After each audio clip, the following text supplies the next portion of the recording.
Pour débuter cette édition, le nouveau bureau du Sénat de la République a finalement été constitué au terme d'une séance plénière hier soir. Il est ainsi constitué Yuri Latortue du Parti Haïti en Action président, Jean-Marie Salomon de l'OPL vice-président, Ricard Pierre de Petite Dessalines questeur, Dudon Luma Etienne et Willow Joseph tous deux du PHTK, respectivement première et deuxième secrétaire. Il faut dire que 20 sénateurs étaient présents à la séance. Écoutez les déclarations du sénateur Sorel Jacinthe qui donnait les résultats du vote. Monsieur le sénateur Yuri Latortue est élu président du Sénat de la République. Le sénateur Salomon Jean-Marie Junior est élu vice-président du Sénat avec 20 voix sur 20. Le sénateur Ricard Pierre, 11 voix sur 20, est élu questeur. La sénatrice Dieudonne à l'unanimité, avec 19 voix sur 19, est élue première secrétaire. Enfin, le sénateur Willow Joseph, deuxième, est élu avec 18 voix sur 18, deuxième secrétaire. Le nouveau président du Sénat, Yuri Latortue, promet de faire tout son possible pour que chaque sénateur puisse s'affirmer comme un responsable politique de premier plan, capable de réagir sur les grandes questions nationales. Il s'engage aussi à travailler en étroite collaboration avec tous ses collègues pour le bien du Sénat et un meilleur fonctionnement de la Chambre haute. Les propos du sénateur Yuri Latortue au micro de Léon Kercivil. Je suis pleinement conscient des défis qui nous attendent en cette conjoncture particulièrement difficile. Avec votre soutien, chers collègues, je prends l'engagement de m'acquitter de mes tâches dans le strict respect des règlements internes du Sénat. Et aujourd'hui, nous devons assumer notre responsabilité. En tant que président du Sénat, je ferai tout mon possible pour que chaque sénateur puisse s'affirmer comme un responsable politique de premier plan, capable de réagir librement sur les grandes questions de la vie politique nationale. Et je travaillerai de concert avec le bureau et vous, chers collègues, pour le bien de cette institution. En attendant la construction de nouveaux bâtiments, beaucoup d'améliorations doivent être apportées dans cet espace que nous utilisons. Premièrement, la question sécuritaire. La loi sur la police parlementaire doit être publiée pour que nos agents de sécurité deviennent des policiers ayant une plus grande juridiction et capables d'assurer efficacement la sécurité du Parlement et des parlementaires. Le budget doit être strictement utilisé pour permettre aux parlementaires d'accomplir leur mission et le bien-être des employés du Sénat. Les salles de commission doivent être rénovées pour devenir des espaces confortables de travail et d'audition des grands commis de l'État. Nous devons, à côté de ces changements, nous remettre également au travail, à travers une présence régulière dans les assemblées durant les 3 jours de séance, mardi, mercredi et jeudi, à partir de 11h. Notre présence dans les réunions en commission, les lundis et vendredis, ou bien avant les séances. La remise des rapports des commissions dans les délais prévus en assemblée. Nous devons améliorer la performance de cette institution en votant les lois et les conventions en souffrance et en planifiant avec l'exécutif le calendrier législatif pour une année de travail fructueuse. Nous ne serons jamais un Sénat de soumis, mais nous ne serons pas non plus un Sénat d'opposants. Nous serons plutôt un Sénat de tribuns, un Sénat de grands orateurs, où les décisions sortiront dans l'intérêt de notre cher Haïti. Nous devons travailler avec la Chambre des députés pour que nos actions soient efficaces. Les institutions doivent être renforcées. Non seulement le travail de contrôle doit être exercé avec plus de rigueur, mais aussi nous devons nous mettre au travail, de concert avec les 2 autres pouvoirs, pour mettre sur pied les institutions constitutionnelles manquantes, à savoir le Conseil électoral permanent, le Conseil constitutionnel, et en même temps compléter la Cour de cassation. Donc, chers collègues, nous avons beaucoup de travail devant nous. Le sénateur Joseph Lambert a attiré l'attention du nouveau président du GANCOR sur le fait que le législatif et l'exécutif doivent agir vite en vue d'adresser les dossiers cruciaux et urgents du pays. Il cite notamment la situation des départements du Grand Sud, le problème des arriérés de salaire des enseignants, le dossier des travailleurs de santé, sans oublier celui de l'arrestation et l'extradition de Guy Philippe vers les États-Unis. L'élu du Sud-Est encourage également ses collègues à voter les textes de loi, particulièrement ceux en souffrance, afin d'améliorer le bilan du GANCOR. Le sénateur Joseph Lambert. Déjà, m'a encouragé tout sénateur qui a, sans distinction ni exclusive, pour que le présent à l'air dans la séance en Assemblée nationale pour nous capables pas contrarier le protocole républicain qui est prévu à cet effet. Moi, j'interviens tout pour me dire, Président, nous avons des problèmes cruciaux auxquels le pays a fait face, je est capable de contrarier bonne marche pays. Et pour cela, l'imandé législatif avec exécutif pour agir et agir vite. Question professeur l'école qui depuis 4 ans, 5 ans pour retoucher, moi estime que son problème pour nous adresser avec célérité, en toute urgence, pour que nous traitions question ça. Question personnelle infirmier qui a réclamé un meilleur traitement. Moi estime encore une fois, Président, mon bureau, c'est des problèmes pour nous adresser et nous supposer aux priorités. La question de la grandance du sud, des NIP, du nord-ouest, nord, qui sont frappés là avec Mathieu, et donc sud-est également, dans une moindre mesure. Et c'est des problèmes, Président, dans le budget rectificatif là, il faut que nous prévoyons, Jean, sénateur Sorel, discuter, dire, répéter sans cesse, c'est des problèmes pour nous adresser, parce qu'il faut que nous ayons un budget spécial pour nous zones pour nous capables d'essayer le plus que possible de remettre les départements sous rail. Question Guy Philippe, il faut qu'Assemblée capable de faire invitation qu'il faut, à monde qu'il faut, instance qu'il faut, pour nous capables de prendre connaissance de dossier, pour que des individus mal intentionnés, pas accusés à tort ou à raison, des mondes politiques, plus particulièrement des sénateurs qui en exercice là, et qui sortent dans la région, région Grand Instant, à tort, puis à pas accuser comme monde qui était à la base, ou bien qui était dans la combine pour l'arrestation de Guy Philippe. Nous avons une loi en souffrance, nous venons dans le Sénat, nous voulons que son Sénat fonctionnel, un Sénat opérationnel, un Sénat efficient. Nous allons avoir le temps, dans la fin session législative, le finir pour nous entendre que le Sénat a voté 2 lois, il passé 4 accords, 5 traités, combien de conventions et autres, etc. Il faut que nous ayons un bilan. Nous venons pour nous travailler, nous venons pour nous poser problème, il faut que nous poser problème. Voilà, vous l'avez entendu, le sénateur Joseph Lambert qui a évoqué le dossier de l'arrestation et l'extradition de Guy Philippe vers les États-Unis parmi les dossiers qui devraient être des priorités pour le GANCOR. Guy Philippe qui est comme prévu a comparu hier par devant un tribunal à Miami. Il était accompagné notamment de ses deux avocats américains et plusieurs membres de sa famille, dont sa femme et l'un de ses enfants. Guy Philippe a plaidé non coupable.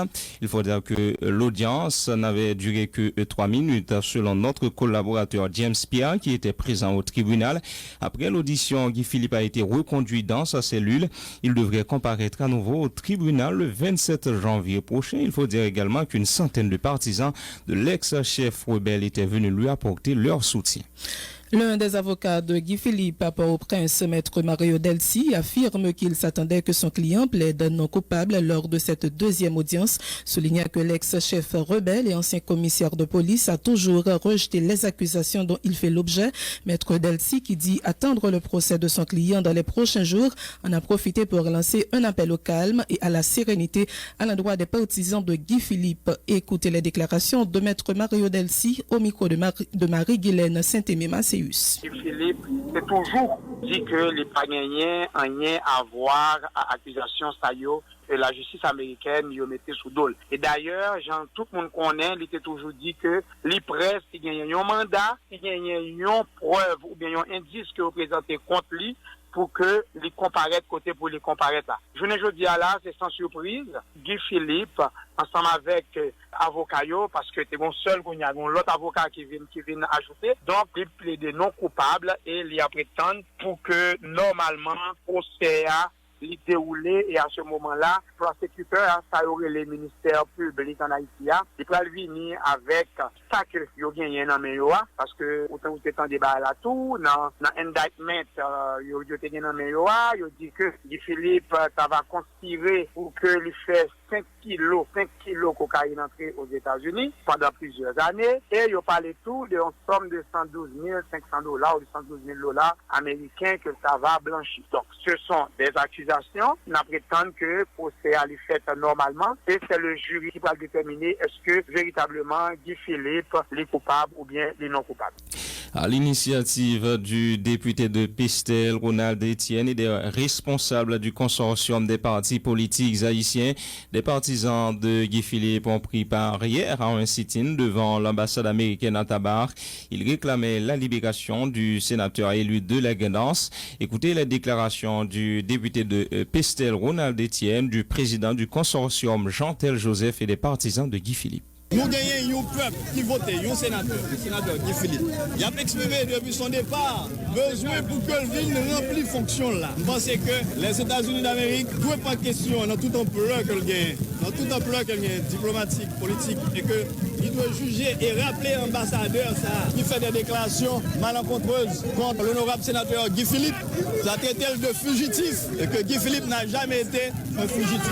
Surtout pour les États-Unis d'Amérique, qui était décoré sénateur Guy Philippe en 2004 et par Donald Rumsfeld, qui était trophée et qui octroyait un visa. Ça veut dire à partir de 2004, tout grief que les États-Unis ont gagné avec le sénateur Guy Philippe, que c'est une question politique, que c'est une question la justice concernant la question de droit et autres, tout est tombé dans le moment ça. Et ça fait comprendre nous dit que l'arrestation que fait l'autre jour là, c'est un kidnapping, c'est pas une arrestation que lié. Je dis nous venons devant l'ambassade américaine pour nous dire que nous ne pouvons pas accepter des ordres que nous venons faire dans le pays. Parce que nous tous connaissons la constitution pays nous tous connaissons la constitution pays nous. Dans l'article 41, il dit pas de personne qui a une nationalité haïtienne qui est forcé ou quitter le pays ou bien déporter. Maintenant, des peuples haïtiens qui aujourd'hui mobilisés à travers le pays,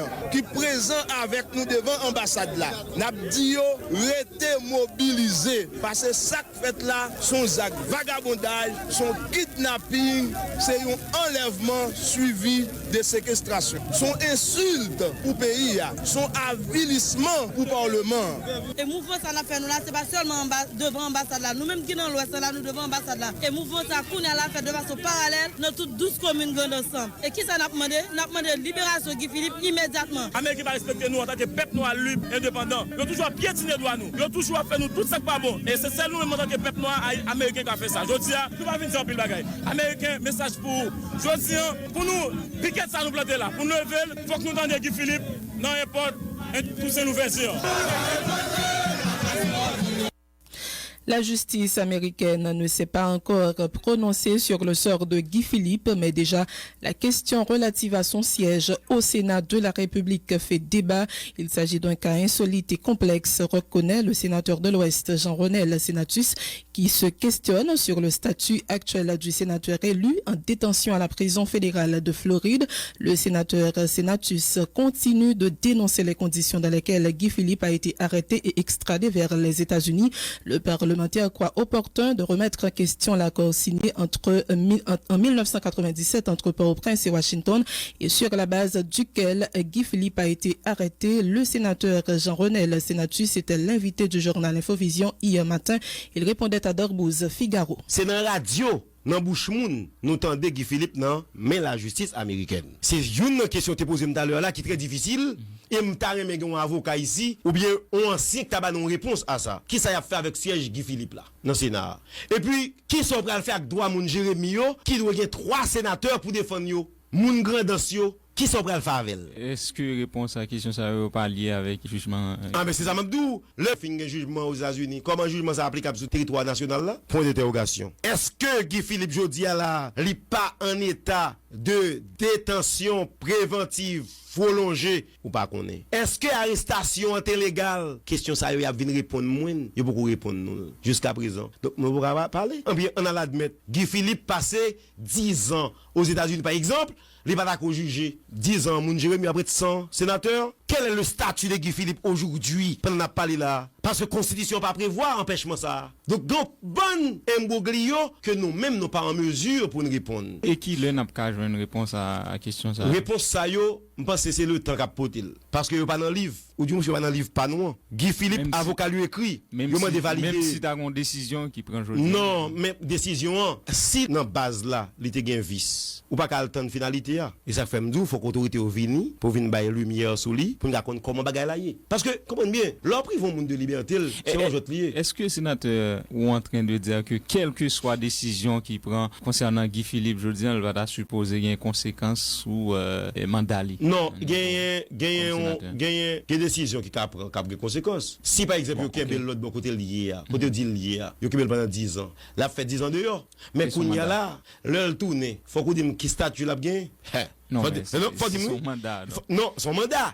Et mandat a commencé à partir de prêter serment. Est-ce que ça me dit là? C'est un cas qui est insolite, qui m'a dans pile réflexion, comme bah au presse, toujours faire des procès similés pour le montrer qu'un qui a traversé la société à comment a traité. M'ta souhaité, bâtonnier Sandé Gaston, t'as metté dans ça comme prochain cas, pour nous qui issu pays est capable de joindre. Non, problème ça que l'a traversé. Mais ça important, faut que nous regarde ça la loi dit. C'est pas Guy Philippe qui est premier monde qui est allé. Il n'est pas considéré même qui est dernier monde. Dans la mesure où, à Soea, autorité américaine est capable de venir prendre l'autre monde encore. Que t'as dit qui gagne avec drogue. Et maintenant, est-ce que ça va le faire même brouillard? Ou est-ce que ça pas fait encore? Là, c'est nous-mêmes les autorités qui devons connaître ça pour nous faire. Parce que l'article 28 la clair, il dit lorsque vous n'avez pas parti, vous avez violé Akoa, ou bien Akoa, tu as un problème avec Akoa, vous devez dénoncer le par voie diplomatique. Et bien, je dis, je pense que diplomatie, non, tu as dû même mettre au travail pour connaître comment vous pouvez rentrer dans la logique là pour garder comment protéger les citoyens nationaux.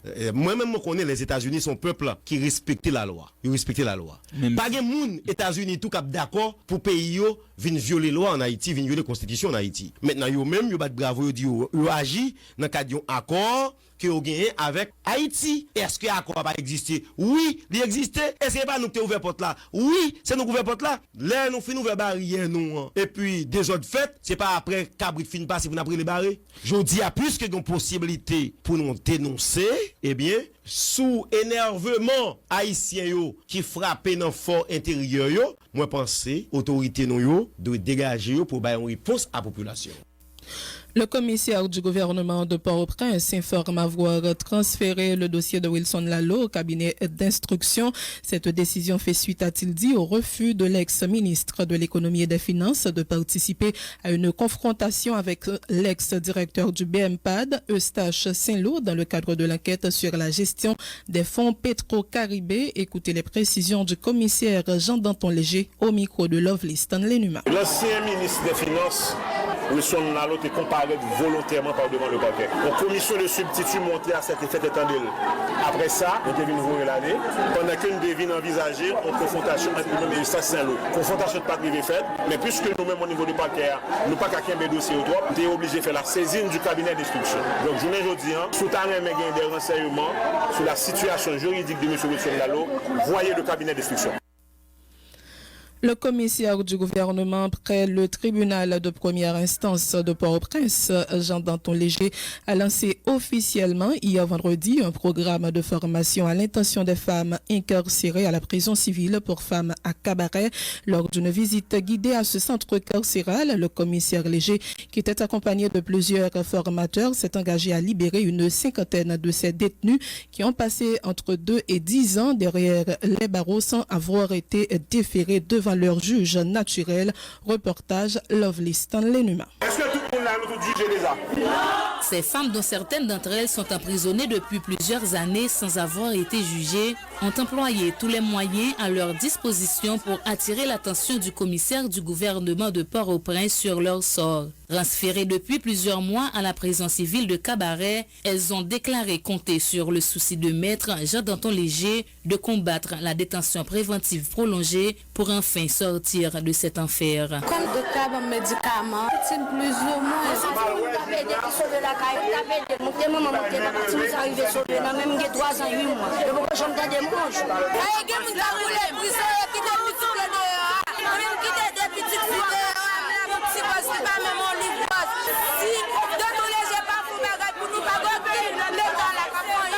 Le commissaire Jean-Danton Léger a demandé aux responsables de la prison de lui préparer un rapport détaillé concernant les détenus qui sont en détention préventive prolongée afin de mieux traiter leur dossier. Déjà, je tout à l'heure là pour préparer un liste parce que moi, je me compte en dans prison là, puis fort moun yo là yo en détention préventive prolongée. Il y a moun yo 3 ans, 4 ans dans prison là, ça aurait été volonté téléphone ou bien gourmet. Mais je trouve commandant d'ici 24 à 48 heures pour me liste toutes mesdames ça yo. Moun pour me laguer, m'a laguer, moun pour me faire juger, m'a fait juger parce que n'est pas possible pour gagner en dans prison plus moun qui en détention préventive prolongée que moun qui condamné. Tout monde qui finit purger peine yo, c'est pour ti amende, pour ti je ne sais quoi yo été dans prison, m'a libéré. Mais si moun nan li condamné, c'est seulement versi qu'a fait. Le chef du parquet de la capitale a profité de cette visite à la prison pour femmes de cabaret pour lancer officiellement à leur intention un programme de formation en couture, pâtisserie et cuisine ainsi qu'en informatique. Nous avons pris un formateur qui est avec nous là. Nous avons des médecins, docteur Facile, docteur André qui va assister mesdames en psychologie. Nous comprenons que des mesdames qui sont en prison, il y a besoin d'aide en psychologie. Nous avons un formateur en informatique qui là tout. Nous avons monsieur dame qui est responsable de couture, broderie, crochet. Nous voulons remercier d'une manière spéciale responsable de la prison de Somnan, commandant Evans Michel, avec toute équipe agent qui offre nous là un accueil des plus chaleureux. Commandant Mbabbo Manti Mbadame en place. Agent Kavo là Mbadame en place. Situation difficile et compliquée. Une des prisonnières qui est sur le point d'être libérée pour avoir purgé sa peine a exprimé son intérêt pour la formation. Son gros travail lié parce que là on sorti dans prison, il y a des gens dans prison sorti dans prison là. Pas il y a des gens vide qui ça va apprendre ses prochains matin. Mais ça pas mais apprendre pour faire informatique. Bon tout ça le dit là. Est-ce que on a des chances pour jouer sauf que ma petite Allah subhanahu wa ta'ala que pour apprendre ça qui est le maîtrise là nous pour nous maîtriser ça faire et ceci on apprend pour demain. Nous n'a fait du bien en pile pendant 21 mois. Au total, 237 femmes sont incarcérées à la prison civile de Cabaret, selon des chiffres fournis par l'inspecteur Evans Michel, le responsable de la prison. Il a évoqué un manque d'effectifs au niveau du personnel pénitentiaire. Lovely Stanley Numa, Vision 2000. Merci Lovely Stanley Numa. Par ailleurs, le chef du parquet de la capitale a annoncé l'organisation le 19 janvier prochain des funérailles d'une vingtaine de prisonniers décédés au pénitencier national. Ces derniers souffraient de la tuberculose, du sida et de la malnutrition. Le porte-parole du syndicat de transport terrestre haïtien Jacques Anderson Desroches dénonce une attaque d'individus armés dont il dit avoir été victime hier à Carrefour Chada au nord de la capitale alors qu'il venait d'effectuer une transaction bancaire. Le syndicaliste affirme que les malfrats lui ont volé 75 000 gourdes. Jacques Anderson Desroches se dit interpellé par le fait que les bandits qui circulaient à moto lui ont intimé l'ordre de leur verser le montant exact qu'il venait de tirer sur son compte.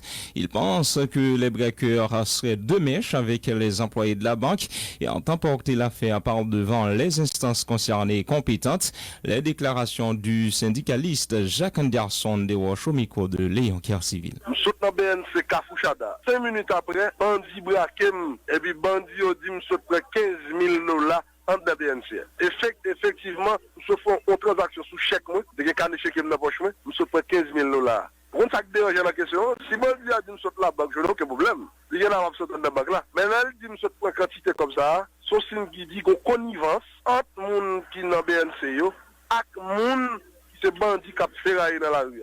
Ça a été appelé jeudi pour me dire deux bagages. Qu'on laxiste dans le niveau de l'État par rapport au niveau de la justice, commissaire gouvernement. L'autre monde qui a pris décision, quitter 3 personnes dans proximité de banque. C'est chauffeur moto dans proximité de banque, c'est des gens qui n'ont rien pour faire ça qu'a fait en termes de transaction. Deuxièmement, les gens qui travaillent dans la banque, c'est des gens qui ont des réseaux mafia, des réseaux volés dans le pays, et puis qui permettent qu'à victimes de malheureuses. Ça qui dérange maintenant, c'est que moi, je maman, et puis il y a les âmes sous moi. En tant que maman, ou madame qui est malade, et puis il y a les âmes pour dire, nous sommes 15 000 $, 75 000 gouttes. J'ai remis dans la 15 000 $ ici. Accusé et moun en de banque là. Est-ce que vous pas de monde qui t'a suivi ou bien pas de monde qui était au courant que tu as dans la banque là? Non, pas de monde qui est au courant parce que moi-même je suis mieux. Et dans le transport, l'école, dans les activités, dans la banque là tout le temps. Mais mon ça qui dérange, c'est que pas de monde qui compte ça dans le temps de transaction. Les quantités comme moi t'as pas le prendre. l'argent. Donc si les gens braquent, ils disent la banque, je n'ai aucun problème. Je connais des volets qui suivent moi. Mais là, les gens braquent, ils disent 15 000 $. On t'a dit, comment on fait qu'on ait ces 15 000 $, M. Prince? Et je dis, c'est parce que moi, je parle dans la radio et la télévision qui cause moins de dénoncer. Le bon l'autre cas isolant dans le pays, devant BNCA, plein moto, plein notre activité, et tout le monde a vaincu. Ou par contre, qui est-ce qui volait, qui est-ce qui va voler? Et avocat m'avait tout à l'heure, nous allons sécuriser ça là, directeur sécuriser ça là, pour une saisie d'NC centrale là. Donc, c'est le service contentieux pour demander, et enquête, nous faisons, il a écrit de CPJ, nous saisissons commissaire gouvernement quoi des bouquets autour de lui. Ou à quel niveau il a arrivé de couvrir mafia, à cause de voler quand de BNCA, quand fait ça malhonnête ça.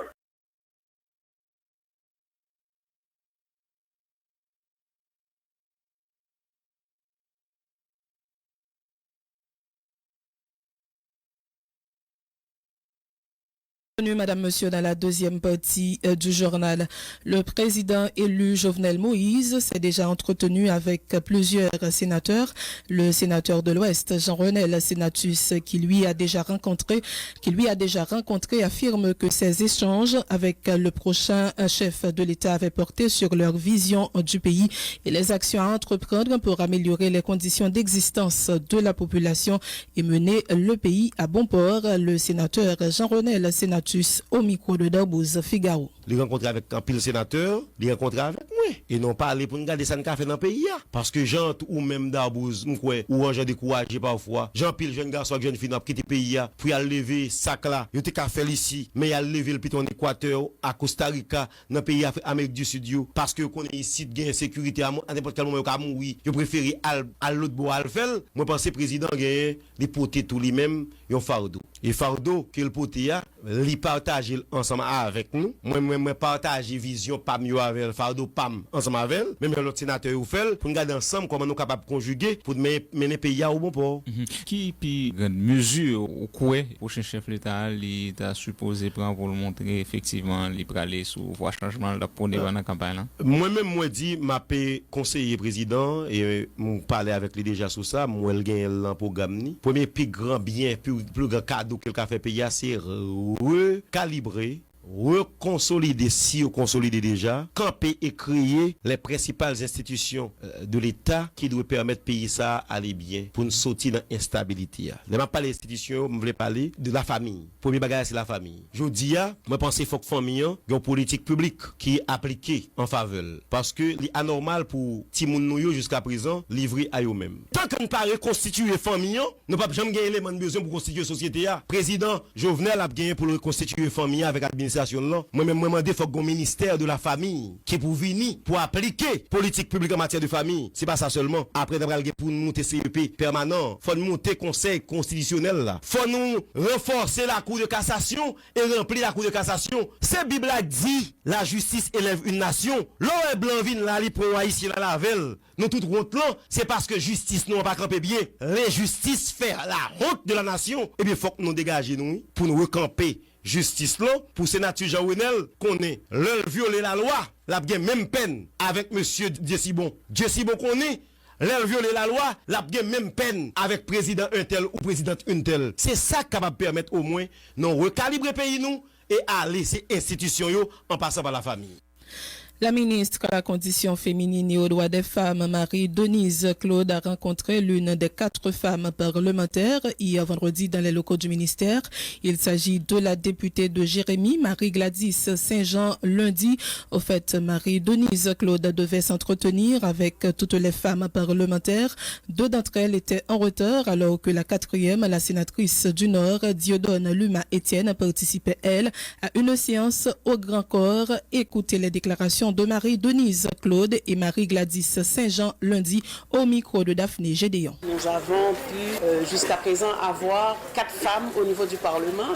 Pour nous, c'est une grande victoire au niveau du secteur féminin, mais spécialement au niveau du ministère de la condition féminine, parce que nous avons consenti beaucoup d'efforts pour vraiment accompagner la population et spécifiquement les femmes pour que nous ayons un Parlement avec un minimum de femmes. C'est qu'on aurait aimé en avoir beaucoup plus. Comme vous savez, elles étaient les 4 en deuxième tour et on a perdu une seule au niveau de la députation. On n'aurait pas dû perdre du tout. Le ministère là te prend des dispositions, que ce soit au niveau du gouvernement, pour nous assurer nous que te permettre de faire la discrimination positive dans fois ça, parce que majorité mesdames nous t'es des garçons en face, donc nous t'es capable de faire ça, nous les discriminations positives pour nous demander population pour voter pour mesdames que permettre que nous te retirer 0 qui était en de parlement. Jeudi nous gagnons 3 honorables députés et 1 honorable sénatrice qui en de parlement. Nous dit que c'est une petite victoire, mais pour le pays et au niveau du monde international, c'est quelque chose d'extrêmement important. Le ministère salue la victoire de ces honorables parlementaires femmes. Il faut continuer à les accompagner pour qu'ils fassent travail avec beaucoup d'efficacité, pour qu'ils aient des modèles au niveau du Parlement, parce que c'est ça que nous avons cherché, de proposer des modèles de société pour l'autre femme qui a fait politique, pour l'autre femme qui a entré dans le parti politique, parce que faut d'abord aux membres des partis politiques qui vous permettent que vous viennent candidat pour député, pour sénateur, pour magistrat, ASEC. Voilà le travail d'accompagnement que d'abord que le ministère de la Condition Femmes de faire avec femmes, mais spécifiquement toute société en général, parce que affaires femmes, affaires jeunes, affaires handicapées sont questions de société. Nous-mêmes femmes, c'est pas facile pour que nous, en tant que mères de famille, femmes responsables, militantes et même féministes, pour que nous allons encourager la violence. Donc souvent, c'est comme si depuis une femme candidat, déjà, li commencé victime. Moi, je crois que c'était le plus gros engagement qu'on femme était capable pour le candidat. Victoire, moi, c'est pas seulement victoire de population jérémienne qui votait, mais c'est victoire ministère à la condition féminine. Moi, juste considérer que c'est non l'autre niveau mal continuer faire travail ministère à la condition féminine. Que nous trois ça, nous pral conjuguer force nous ensemble, nous pral mettre tout savoir-faire nous, toute compétence nous ensemble pour que nous baillons nous. Le réseau d'action diplomatique pour le développement humain a dressé hier vendredi un tableau sombre de la situation économique du pays. Il s'inquiète de l'état catastrophique de l'économie nationale. Environ 3 mois après le passage de l'ouragan Matthew, le réseau invite en ce sens les acteurs nationaux et internationaux qui œuvrent dans la gestion post-Matthew à privilégier l'expertise locale et intégrer les victimes de la réalisation des projets d'urgence non encore exécutés.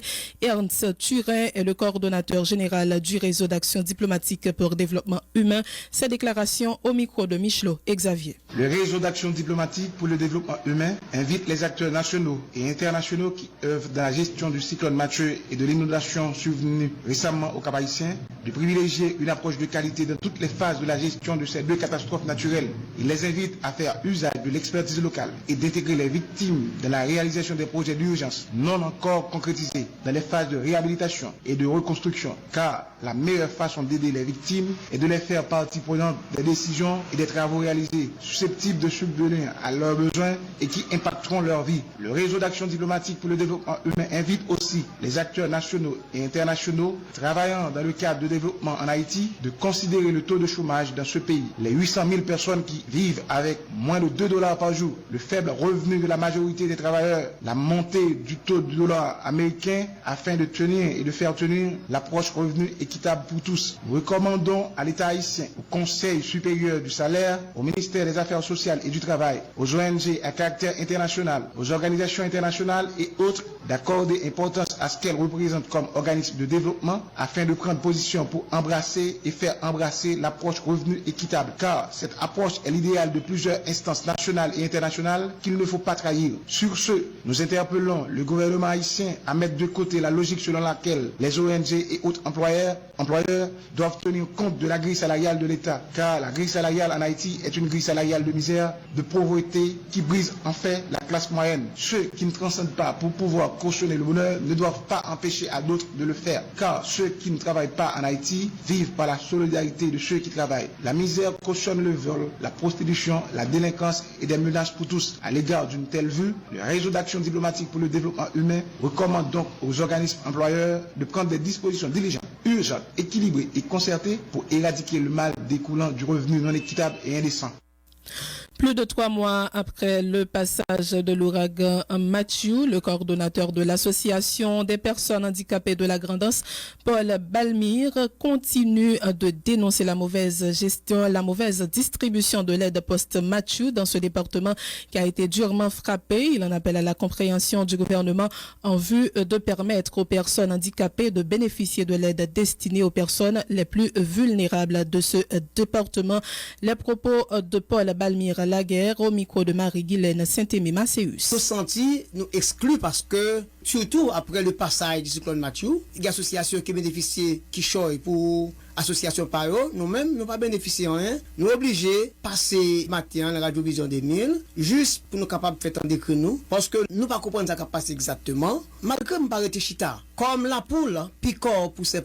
Moi, je ne cesse pas de picorer pour mes membres. Ça veut dire, ou Gaëtan, tu commencé à mener des marches pour capable joindre l'audio exclu là qui est ce gouvernement. Ou t'as habitué à mener des marches déjà avant de venir dans la Radio Vision 2000? Les mots dit exclu, c'est parce que en dans bureau handicapé et le département Grand'Anse, c'est coordonnateur même parce que il y a 3 associations handicapées en dedans ville là, il y a des qui fait distribution pour eux, nous-mêmes nous pas bénéficier. Et là moi fait démarche c'est parce que nous la mairie, nous chita avec protection civile, nous chita avec la Croix-Rouge, nous ACTED, nous CARE et puis nous OIM tout. Chaque monde ça côté mouvement yo référé à coordonnateur départemental là. Les coordonnateur il dit que depuis le passage du cyclone Mathieu, il pas jamais recevoir rien pour mon handicapé. Donc étant donné que nous sur le terrain, les regarder membre yo abdomi à la belle étoile, ça que je des 3 vieux mon tol le couvre sous caillou la pluie venir la pluie a mouiller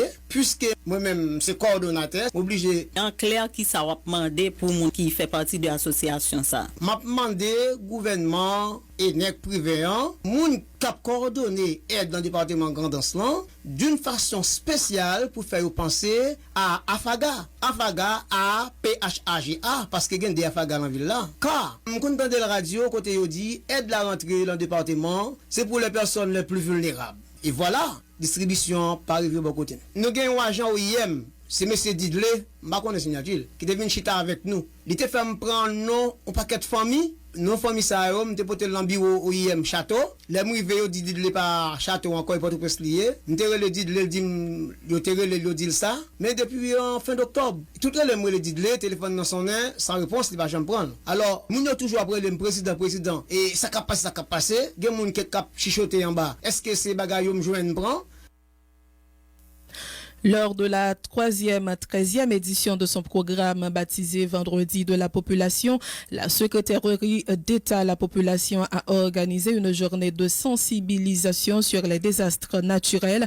Plusieurs personnalités, dont le directeur général du Bureau des mines et de l'énergie, l'ingénieur géologue Claude Prepti, ont pris part à cette activité. L'objectif était de réfléchir sur la vulnérabilité du pays 7 ans après le séisme du 12 janvier 2010. Guy Girard Georges, le secrétaire d'État à la population, écoutez ses déclarations au micro de Michelot Xavier. C'est 13e édition de Vendredi Population qui c'est une initiative de Bureau secrétaire d'État à la population de concert avec le ministère de tutelle, ministère de la Santé publique. Mais je dis c'est 13 janvier, donc 12 janvier 2010, 12 janvier 2017, ça fait 7 ans depuis que le pays d'Haïti était frappé par une pigoure tragédie, catastrophe naturelle, quel que soit non comptable balia, que nous-mêmes génération qui vivent là, nous pas de connaître, même si le pays d'Haïti était frappé déjà par tremblement de terre, nous pas gagné tremblement de terre déjà. Nous-mêmes en dans génération qui a vivre pour hier. Il y a des gens qui vivent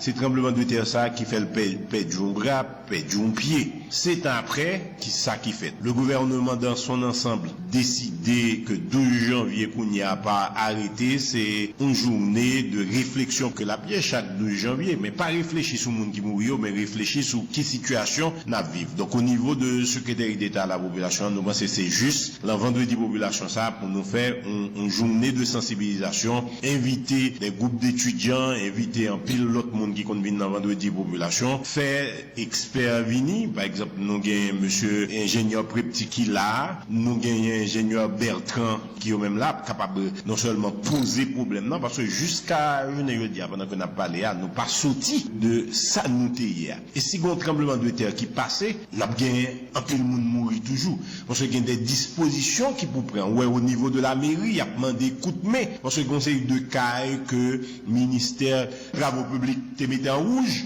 Journée aujourd'hui, moun habité là-dedans. Donc, c'est ça que fait, nous dit journée de sensibilisation, ça, nous inviter des moun pour venir poser des questions, pour eux-mêmes, faire des approches sous affaire tremblement de terre qui était frappé le 2 janvier 2010. Il y a un secteur qui fait qu'on est, c'est après, pas d'un fait sous façon où on a construit.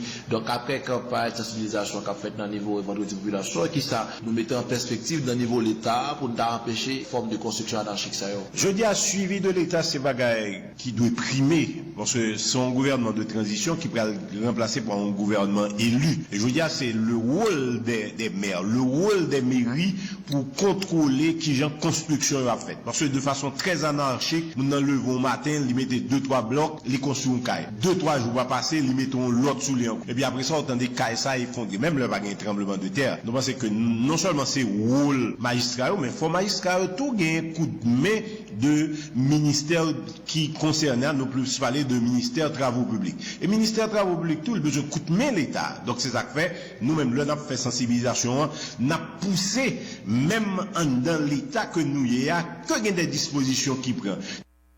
Lancement hier à l'hôtel Montana du projet de soutien au développement des matériels didactiques en mathématiques pour l'apprentissage des élèves, une initiative du ministère de l'Éducation nationale et de la formation professionnelle supportée par l'Agence japonaise de coopération internationale.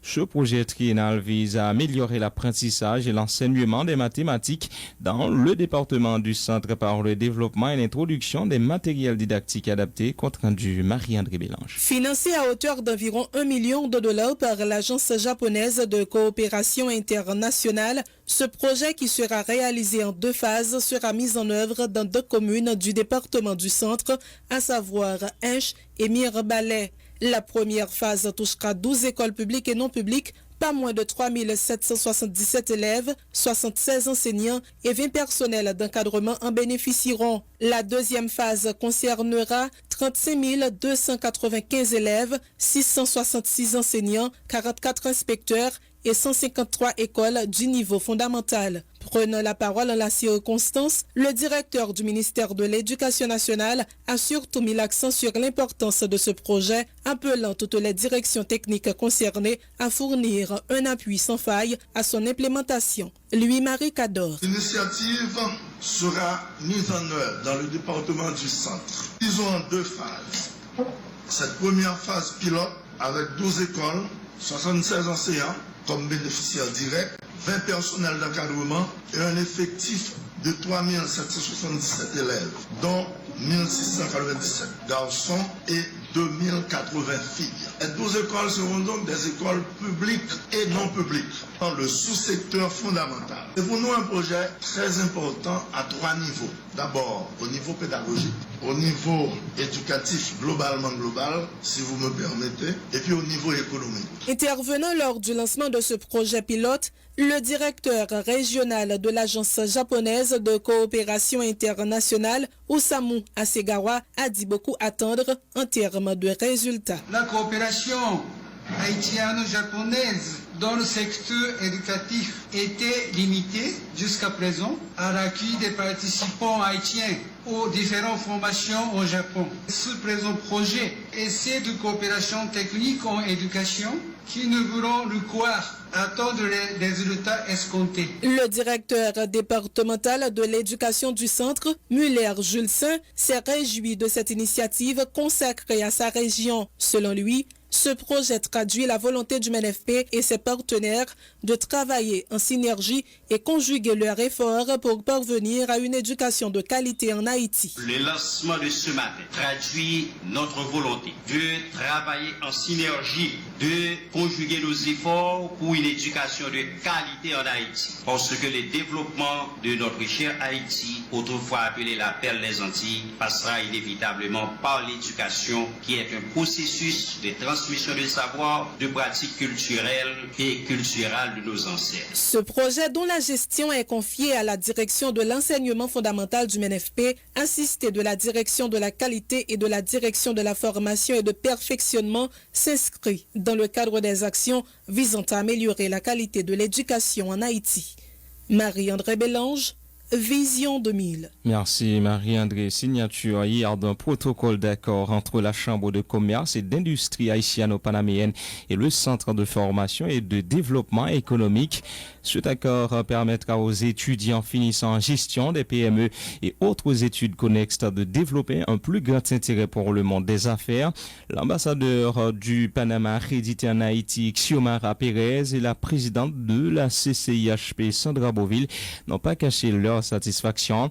Écoutez tout à tort les déclarations de Sandra Beauville et de Xiomara Pérez au micro de Michel Xavier. La Chambre de commerce et d'industrie haïtiano-panaméenne a été créée en juillet 2015. L'objectif est de renforcer le secteur des affaires, surtout qui tient ses affaires, son commerce avec le Panama. L'accent a été mis dans un premier temps sur le secteur dit informel qui se transforme depuis plusieurs années en un marché plus régulier et formel. Mais depuis 18 mois, la Chambre s'évertue à découvrir des opportunités d'affaires au Panama en organisant des missions lors des grands événements comme Expo Commerce et Pour Invest. Au suite des analyses effectuées et des rencontres avec les différents intéressés, la Chambre a lancé ce programme de rapprochement du secteur des affaires et du secteur universitaire, dans le but d'encourager les hommes et les femmes d'affaires de ce secteur à optimiser leur performance en gestion des PME, en s'initiant aux études supérieures et de développer chez les étudiants finissants en gestion des PME et autres études connexes un intérêt mieux défini pour le monde des affaires. Dans ce protocole que nous signons aujourd'hui, que la Chambre signe avec le CFDE, la Chambre vous offre l'opportunité de devenir membre avec un membership à votre portée. Je suis très honorée d'être ici et prendre la parole dans cette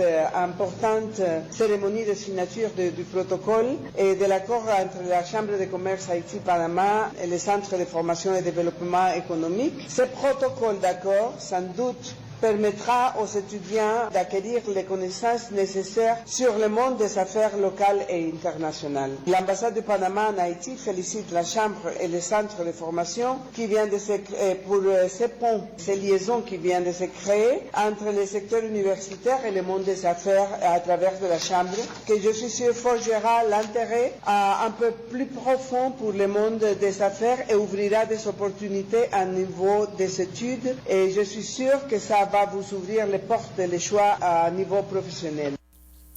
De son côté, le président du conseil d'administration du Centre de formation et de développement économique, Georges Brunet, a remercié la CCIHP pour son support. Il a promis de mettre tout en œuvre afin de permettre aux étudiants finissants de bien saisir cette opportunité. Nous l'écoutons. L'idée, c'était de voir comment on peut créer une symbiose de manière à faire bénéficier nos étudiants, les étudiants de l'université. Bénéficier comment? Parce que ils sont là, ils reçoivent une formation de qualité. Nous sommes une université qui offre des programmes en cycle universitaire, premier degré. Nous offrons une licence de 4 ans, un diplôme en 2 ans, dans diverses disciplines. Nous avons toujours voulu faire bénéficier, mais en même temps maximiser l'apprentissage de nos étudiants. Et nous autres, en tant qu'espace de savoir, espace du savoir-faire, eh bien, combien on est confortable d'établir un partenariat avec la Chambre de commerce et d'industrie haïtiano-panaméenne. Nous nous sentons énormément privilégiés pour la confiance que la Chambre de commerce haïtiano-panaméenne a placée en nous. Et j'estime que le fait par le CFDE d'être affilié au DAA, qui est le Development Assistance and Associates, je pense que nous représentons le partenaire idéal pour la CCIHP. La plateforme des organisations haïtiennes des droits humains déplore le fait que très peu d'efforts aient été effectués en 2016 pour protéger les droits des citoyens en Haïti. Le responsable de programme au sein de cette structure, Jean-Félix Roosevelt, cite notamment les droits socio-économiques et culturels. Il dit espérer que le prochain gouvernement mettra tout en œuvre en vue de faire respecter les droits des Haïtiens. Et écoutez les déclarations de Jean-Félix Roosevelt au micro de Daphné Gédéon. L'année 2016, c'est une année qui était plusieurs événements, qui étaient des incidences et des conséquences très néfastes sur les droits économiques, sociaux et culturels. Si nous apprenons par exemple question droit à la santé, on est genre question infrastructure sanitaire, une situation très précaire dans des pays, comment santé dans des pays sont une situation qui vraiment est critique, mais l'année 2016 là, le système de santé a été fait face avec une grosse crise, ça a déclaré une grève dans presque tout l'hôpital public. Et la situation ça a eu des incidences graves sur la population, côté que il était même arrivé à des gens qui étaient décédés à cause de ne pas joindre soins de santé. Mettez sur ça, il y a une question choléra lui-même qui participe de travail dans la société haïtienne. Si nous prenons sur la question de droit à l'alimentation, pendant l'année 2016, nous sommes capables de dire que la situation mangeante de pays, c'est une situation qui était vraiment grave. Depuis l'an début d'année qui était passé pendant l'année dernière, des phénomènes El Niño qui sont gros sécheresses qui étaient frappés dans les productions agricoles et dans plusieurs départements du pays. Mais il y a en même temps plusieurs inondations qui ont commencé à frapper la production manger dans le pays. CNSA qui était Conseil et Coordination nationale pour la sécurité alimentaire qui fait une prévision côté que dans la prévision ça il était estimé qu'il y a 3,6 millions de monde qui dans insécurité alimentaire et il y a 1,5 million de monde qui dans une situation alimentaire très critique. Ça veut dire de monde qui dans grand goût. Mettez sous ça tout, nous pas qu'à ignorer question dépréciation et goût là par rapport au dollar américain. Toujours on travaille plusieurs institutions pour FAO, CNSA et PAMDF ou bien 75% de monde qui vivent avec moins passer $2 américains par jour. C'est une situation qui est vraiment grave et c'est une situation qui fait que nous pas capable vraiment manger, gens pour doit manger. Il y a en même temps d'autres catastrophes, tant pour le cyclone Mathieu lui-même qui mettait à genoux ça les productions agricoles dans le grand sud du pays. Et après le cyclone, même CNSA a toujours une estimation côté qui montre qu'il y a près de 806 000 personnes qui ont besoin d'aide alimentaire. C'est une situation qui était vraiment critique pendant l'année 2016. Sur question droit à l'éducation, il y a plusieurs événements, tant pour les manifestations, il y a une grève des enseignants qui ont revendiqué une meilleure condition de travail. De l'école, bien entendu, qui est dans le programme SIGO et qui va recevoir des fonds et de programmes ça pour capable payer l'école. En plus de ça, il y a une crise en l'université, côté qu'il y a plusieurs étudiants eux-mêmes qui étaient pris en otage, nous pas capable de comme ça, et le rectorat universitaire. Mais en même temps, il y a un grand sud qui lui-même par rapport avec la question cyclone Mathieu, qui crase ça ne carrelé un paquet d'infrastructures scolaires qui fait jusqu'à maintenant, il y a un petit monde qui n'est pas capable de retourner à l'école. Bon, sous le plan environnemental, Haïti est un pays qui est très vulnérable par rapport à catastrophes naturelles et il y a plusieurs catastrophes, bien entendu, qui ont frappé le pays pendant l'année. Une catastrophe, c'est le cyclone Mathieu qui lui-même mettait à nous la vulnérabilité pays.